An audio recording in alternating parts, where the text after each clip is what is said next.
Hello दोस्तों, books club channel पर आप सभी का स्वागत है। आज के इस बुक समरी में हम बात करने वाले हैं how to be disciplined by Sheldon how book के बारे में। दोस्तों, आज के इस बुक समरी में हम जानेंगे कि किस तरह हमेशा डिसिप्लिन्ड रहकर अपने जिंदगी को बदल सकते हैं और सफल बन सकते हैं। तो चलिए शुरू करते हैं एक प्रेरक कहानी के साथ। चैप्टर 1, अनुशासन का महत्व। राहुल एक 25 साल का युवा लड़का था जिसे हमेशा से कुछ बड़ा करने का ख्वाब था। वह जानता था कि उसकी जिंदगी में कोई गहराई नहीं है, कुछ हासिल नहीं कर पा रहा। उसका दिन बहुत ही आलसी तरीके से बीतता था। जब भी वह किसी लक्ष्य पर काम करने की कोशिश करता तो उसकी मनसा जल्दी ही टूट जाती।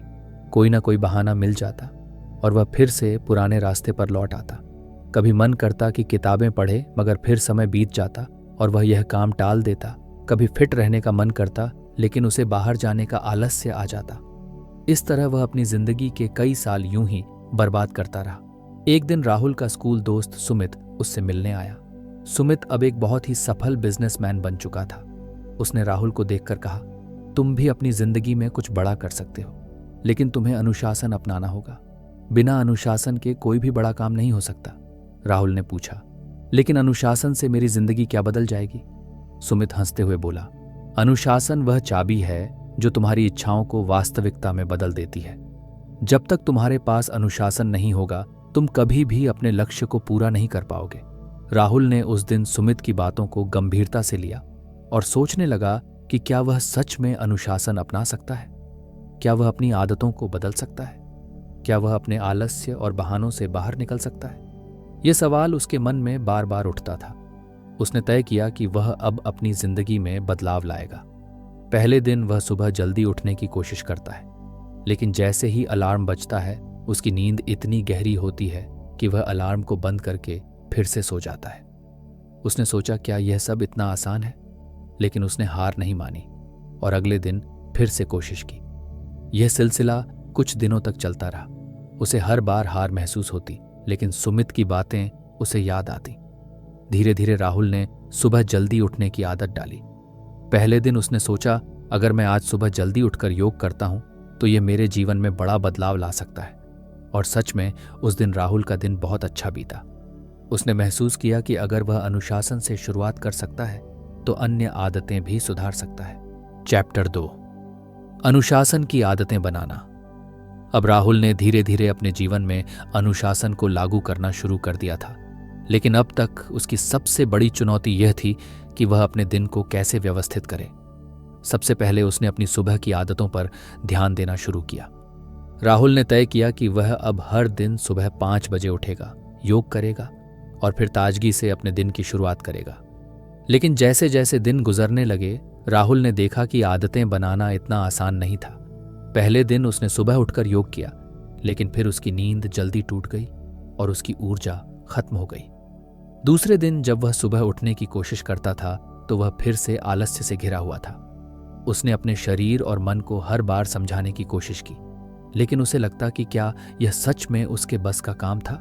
एक दिन वह फिर से सुमित से मिलने गया और उसे अपनी कठिनाइयों के बारे में बताया। सुमित ने कहा, राहुल, आदतें धीरे धीरे बनती हैं। हमें पहले अपनी छोटी छोटी आदतों को मजबूत करना पड़ता है। तुम सोच रहे हो कि एक दिन में सब कुछ बदल जाएगा, लेकिन अनुशासन की सफलता छोटे कदमों में छिपी होती है। राहुल ने सुमित की बातों को ध्यान से सुना और फिर उसने अपना दृष्टिकोण बदला। उसने समझा कि आदतें बनाने के लिए उसे खुद पर दबाव नहीं डालना चाहिए, बल्कि उसे धीरे धीरे खुद को ट्रेन करना होगा। राहुल ने तय किया कि वह अब सुबह जल्दी उठकर सबसे पहले 1 गिलास पानी पिएगा, फिर हल्का व्यायाम करेगा और उसके बाद योग करेगा। शुरुआत में उसे यह सब बहुत कठिन लगा, लेकिन धीरे धीरे उसका शरीर इसके लिए तैयार होने लगा। कुछ दिन बाद राहुल ने महसूस किया कि उसकी ऊर्जा बढ़ गई है और अब वह पहले की तुलना में अधिक सक्रिय महसूस करता है। वह अब काम पर जाने से पहले समय निकालकर अपनी सुबह की रूटीन पूरी करता था। उसने खुद को विश्वास दिलाया कि यह छोटे छोटे बदलाव उसे लंबे समय में बड़ा लाभ देंगे। अब उसने समझा कि अनुशासन सिर्फ आदतों का सेट नहीं है, बल्कि यह जीवन जीने का तरीका है जो हमें लगातार सफलता की ओर ले जाता है। चैप्टर 3, प्रोक्रास्टिनेशन को दूर करना। राहुल अब धीरे धीरे अपने अनुशासन को सुधारने में सफल हो रहा था, लेकिन एक और बड़ी चुनौती थी जो उसके रास्ते में आ रही थी, प्रोकास्टिनेशन। राहुल को यह समस्या अक्सर महसूस होती थी। जब भी उसे कोई ज़रूरी काम करना होता तो वह इसे कल पर टाल देता। कई बार तो उसने अपने दोस्तों के साथ भी तय किया था कि वह एक साथ पढ़ाई करेंगे या फिर मिलकर जिम जाएंगे, लेकिन जैसे ही दिन आता राहुल किसी न किसी बहाने से इसे टाल देता। यह आदत उसे और भी आलसी बना रही थी। एक दिन राहुल ने अपने आप से पूछा, क्या मैं हमेशा इस तरह अपनी जिम्मेदारियों से भागता रहूंगा? यह सवाल उसके मन में कई दिनों से चल रहा था और इस बार उसे इसका जवाब ढूंढना ही था। वह यह जानता था कि टाल मटोल करने से उसका कोई भविष्य नहीं बनेगा। एक दिन जब वह सुमित से मिलने गया, उसने अपने इस मुद्दे के बारे में बात की। सुमित ने कहा, राहुल, टाल मटोल करने की आदत से छुटकारा पाना आसान नहीं है, लेकिन तुम इसे छोटा करके शुरू कर सकते हो। मैंने भी शुरुआत में छोटे छोटे कदम उठाए थे। सुमित ने राहुल को एक तरीका बताया जिसे 2 मिनट रूल कहा जाता है। इसका मतलब था कि किसी भी काम को करने का मन हो तो उसे कम से कम 2 मिनट तक करने की कोशिश करो। अगर 2 मिनट के बाद भी मन नहीं करे तो उसे छोड़ दो, लेकिन ज्यादातर मामलों में 2 मिनट के बाद मन काम करने में लग जाता था। राहुल ने इसे अपनी दिनचर्या में शामिल किया। पहले दिन उसने इसे छोटे छोटे कामों में लागू किया। जैसे ही वह किसी काम को टालता, उसने खुद से कहा, बस 2 मिनट करो और देखो क्या होता है। पहले दिन राहुल ने अपने कमरे की सफाई शुरू की, जो वह महीनों से टाल रहा था। जैसे ही उसने 2 मिनट तक सफाई की, उसे यह इतना आसान लगा कि उसने पूरा कमरा ही साफ कर दिया। इसी तरह वह धीरे धीरे अपनी सारी टाल मटोल करने की आदतों से छुटकारा पाने में सफल होने लगा। उसने महसूस किया कि टाल मटोल की आदत उसे अंदर से कमजोर बना रही थी और अब वह इसे छोड़कर अपने लक्ष्य के प्रति अधिक ईमानदार हो चुका था। यह राहुल के जीवन का एक महत्वपूर्ण मोड़ था। चौथी अध्याय, मास्टरिंग सेल्फ कंट्रोल। राहुल ने अब तक कई आदतों को बदलने की कोशिश की थी, लेकिन आत्मनियंत्रण के मामले में उसे अब भी संघर्ष हो रहा था। वह जानता था कि अगर उसे अपने जीवन में सफलता पाना है तो उसे आत्मनियंत्रण पर काम करना होगा। यह कोई आसान काम नहीं था। राहुल को यह समझने में समय लगा कि आत्मनियंत्रण सिर्फ बाहरी परिस्थितियों को नियंत्रित करने की बात नहीं है, बल्कि यह हमारी मानसिक स्थिति और आंतरिक भावनाओं पर भी नियंत्रण रखने का नाम है। राहुल का एक पुराना दोस्त अमित, जो एक बहुत ही फिट व्यक्ति था, उसे हमेशा जंक फूड खाने का मन करता था। राहुल ने एक दिन अमित से पूछा, तुम इतना फिट कैसे हो? अमित ने मुस्कुराते हुए कहा, राहुल, यह सब आत्मनियंत्रण की वजह से है।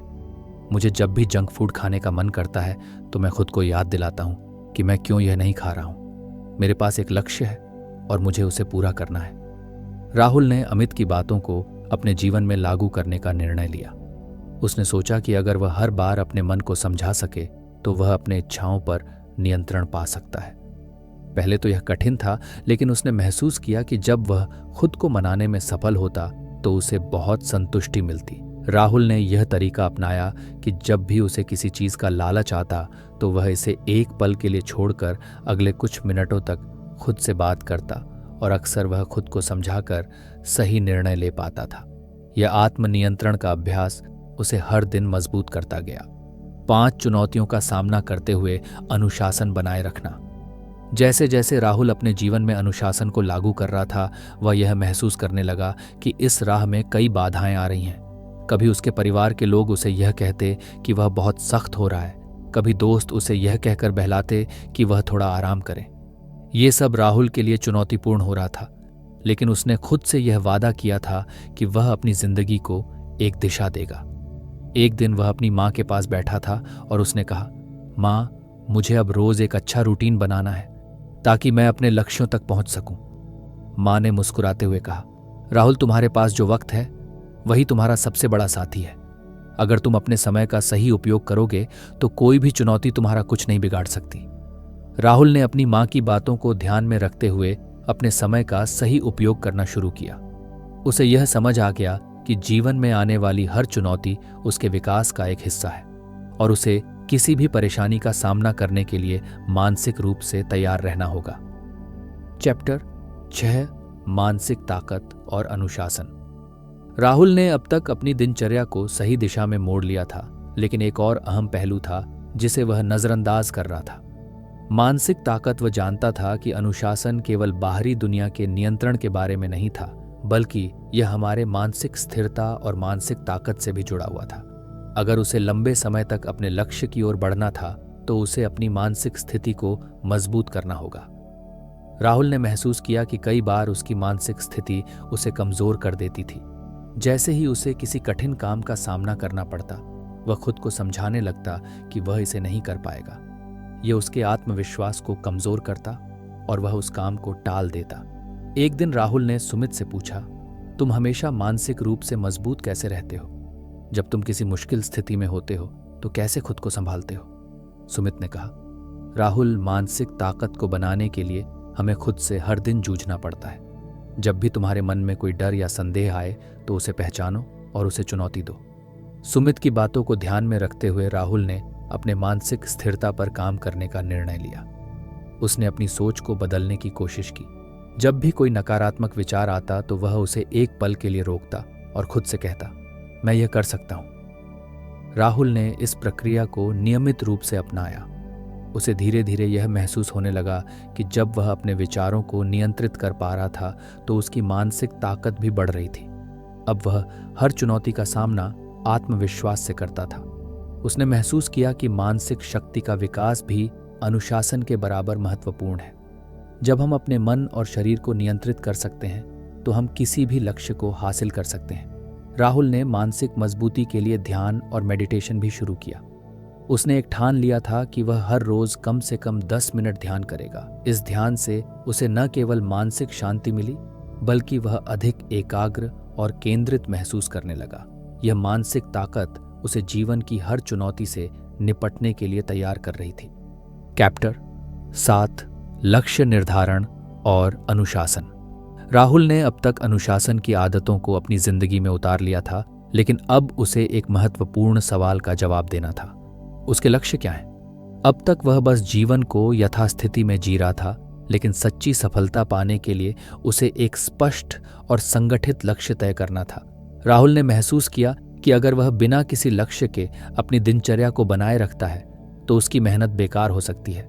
राहुल ने सबसे पहले यह तय किया कि वह छोटे और बड़े दोनों तरह के लक्ष्य बनाएगा। उसने सोचा, अगर मैं एक बड़े लक्ष्य को छोटा छोटा कर लूंगा तो मुझे उसे हासिल करने में आसानी होगी। सबसे पहले राहुल ने अपनी सेहत को लेकर एक लक्ष्य तय किया। वह चाहता था कि वह अगले 3 महीने में 5 किलो वजन घटाए। ये एक छोटा लक्ष्य था, लेकिन उसने इसे अपने अनुशासन का हिस्सा बना लिया। अब जब भी राहुल जिम जाता, वह यह याद रखता था कि वह केवल अपनी सेहत के लिए नहीं, बल्कि अपने अनुशासन को मजबूत करने के लिए यह कर रहा था। इसके बाद राहुल ने एक बड़ा लक्ष्य तय किया। वह 1 साल के अंदर अपनी किताबें प्रकाशित करेगा। ये एक बहुत बड़ा लक्ष्य था, लेकिन उसने इसे छोटे छोटे हिस्सों में बांट लिया। हर दिन वह कुछ समय किताब लिखने में बिताने लगा। उसने यह सुनिश्चित किया कि वह हर दिन इस पर काम करे, चाहे उसके पास कितना भी समय हो। राहुल ने यह महसूस किया कि जब लक्ष्य स्पष्ट होते हैं तो अनुशासन भी स्वाभाविक रूप से बढ़ता है। अब राहुल ने अपनी दिनचर्या में एक नया बदलाव किया। वह अपने लक्ष्य को एक दिशा देने के लिए रोज सुबह अपने लक्ष्य को पढ़ता था और खुद से कहता था, मैं आज अपने लक्ष्य को एक कदम और पास ले जाऊंगा। इस प्रक्रिया ने उसे अपने लक्ष्य को पाने के लिए हर दिन प्रेरित किया। उसने यह सीखा कि अगर हम अपने लक्ष्य को स्पष्ट और प्राथमिकता के रूप में रखें तो हमारा अनुशासन और प्रयास उससे जुड़ा हुआ रहता है। चैप्टर 8, निरंतरता। राहुल अब अपने अनुशासन को अच्छी तरह से लागू कर चुका था, लेकिन एक और चुनौती थी निरंतरता। शुरू में राहुल ने कई बदलाव किए थे, लेकिन कभी कभी वह अपने नए नियमों का पालन नहीं कर पाता था। कई बार वह थक जाता और कभी कभी कोई बाहरी कारण उसे उसकी दिनचर्या से हटा देता था। राहुल ने देखा कि जो लोग सच में सफल होते हैं वे हर दिन अपने प्रयासों को बनाए रखते हैं, चाहे हालात जैसे भी हों। राहुल ने इस बारे में सुमित से पूछा, तुम हमेशा अपने नियमों पर कैसे कायम रहते हो? सुमित ने कहा, राहुल, सफलता का सबसे बड़ा राज निरंतरता में है। हर दिन छोटे छोटे कदम उठाना ही सफलता की कुंजी है। यह सच है कि कभी कभी थकान महसूस होती है, लेकिन जो लोग निरंतर अपने प्रयासों को जारी रखते हैं वे ही आखिरकार अपनी मंजिल तक पहुंचते हैं। राहुल ने सुमित की बातों को गंभीरता से लिया और उसने तय किया कि अब वह कभी भी अपनी दिनचर्या को छोड़ने नहीं देगा। अब वह हर दिन अपने लक्ष्य के प्रति प्रतिबद्ध था, चाहे कोई भी बाहरी कारण आए। राहुल ने अपनी आदतों को बनाए रखने की ठानी। उसने देखा कि जैसे जैसे उसने निरंतरता पर ध्यान दिया, वह अधिक संगठित और उत्पादक हो गया था। यह राहुल के लिए एक बड़ा मोड़ था, क्योंकि अब वह जानता था कि अगर उसे सफलता पाना है तो निरंतरता उसे हर दिन उसके लक्ष्य के करीब ले जाएगी। चैप्टर 9, प्रेरणा और आत्मविश्वास। राहुल ने अब तक अपने अनुशासन को काफी हद तक सुधार लिया था, लेकिन एक और सवाल था जो उसे परेशान करता था। मैं खुद को कैसे प्रेरित रख सकता हूं? वह जानता था कि हर दिन एक जैसा नहीं हो सकता। कभी कभी उसे प्रेरणा की कमी महसूस होती थी और यह उसकी मेहनत को प्रभावित करता था। राहुल ने खुद से पूछा, क्या सच में मैं हमेशा प्रेरित रह सकता हूं? उसने यह महसूस किया कि प्रेरणा समय समय पर बदलती रहती है, लेकिन आत्मविश्वास और अनुशासन ही उसे लगातार आगे बढ़ने की शक्ति प्रदान करते हैं। उसने यह सीखा कि यदि आप खुद से विश्वास रखते हैं और अपनी आदतों को मजबूत करते हैं तो प्रेरणा का स्तर अपने आप बन जाता है। राहुल ने आत्मविश्वास को बढ़ाने के लिए छोटे छोटे कामों को पूरा करना शुरू किया, और हर बार जब वह कोई कार्य पूरा करता वह खुद को उत्साहित महसूस करता। चैप्टर 10, सफलता का असली अर्थ और अनुशासन। राहुल ने कई महीनों तक कठिनाइयों, मानसिक और शारीरिक प्रयासों का सामना किया था, और अब वह एक ऐसे मोड़ पर था जहां उसकी जिंदगी पूरी तरह बदल चुकी थी। वह पहले से कहीं ज्यादा आत्मविश्वासी और अनुशासित महसूस कर रहा था। पहले वह जो छोटे छोटे लक्ष्य निर्धारित करता था, अब वे बड़े और समृद्ध हो चुके थे। राहुल की दिनचर्या अब एक अनुशासित जीवन का हिस्सा बन चुकी थी। लेकिन एक दिन राहुल अपने जीवन के सबसे महत्वपूर्ण सवाल से रूबरू हुआ। सफलता का असली अर्थ क्या है? राहुल अक्सर सोचता था कि क्या वह जो हासिल कर रहा था वह असली सफलता थी या फिर सिर्फ एक दिखावा। क्या उसका अनुशासन उसे किसी वास्तविक उद्देश्य की ओर ले जा रहा था? यह सवाल उसे मानसिक रूप से उलझा देता था, और वह सोचने लगा कि क्या वह सिर्फ बाहरी दिखावे के लिए अनुशासन अपना रहा था या फिर वह सच में अपने भीतर एक परिवर्तन ला रहा था। एक दिन राहुल ने अपने पुराने दोस्त अमित से इस बारे में बात की। अमित, जो अब एक फिट और सफल इंसान बन चुका था, उसने राहुल से कहा, राहुल, सफलता का मतलब सिर्फ बाहरी रूप से दिखने वाले पुरस्कार नहीं होते। असली सफलता तो इस बात में है कि तुम अपने लक्ष्य की ओर कितनी सच्चाई और ईमानदारी से बढ़ते हो। जब तुम अपनी आदतों को और अपने अनुशासन को खुद की भलाई के लिए इस्तेमाल करते हो, तब असली सफलता मिलती है। राहुल ने अमित की बातों को गहराई से समझा। वह अब समझ चुका था कि अनुशासन का असली अर्थ सिर्फ अपने लक्ष्यों तक पहुंचना नहीं है, बल्कि यह तो एक ऐसी प्रक्रिया है जो हमें खुद के सबसे अच्छे रूप में बदल देती है। अनुशासन का मतलब केवल कड़ी मेहनत करना नहीं था, बल्कि यह था कि हम खुद को बेहतर बनाने के लिए निरंतर कदम उठाते रहें और हर कदम पर खुद से सच्चे रहें। राहुल ने महसूस किया कि अनुशासन की मदद से वह अपने भीतर के डर और संदेहों को पार कर चुका था। अब जब भी उसे किसी मुश्किल का सामना होता, वह जानता था कि उसका अनुशासन उसे उस स्थिति से बाहर निकालने में मदद करेगा। राहुल ने अपने जीवन में छोटे छोटे बदलावों से बड़ी सफलता की ओर बढ़ने की योजना बनाई। उसे समझ में आ गया कि असली सफलता सिर्फ अपनी कठिनाइयों से पार पाना और अपने लक्ष्यों को हासिल करना नहीं है, बल्कि यह उस यात्रा का अनुभव है जो हमें अपने भीतर से गुजरने के लिए तैयार करती है। राहुल ने अब आत्मविश्वास और अनुशासन को अपनी जीवन का हिस्सा बना लिया था। उसने यह तय किया कि वह सिर्फ अपने व्यक्तिगत लक्ष्यों तक ही नहीं, बल्कि दूसरों के जीवन में भी सकारात्मक बदलाव लाएगा।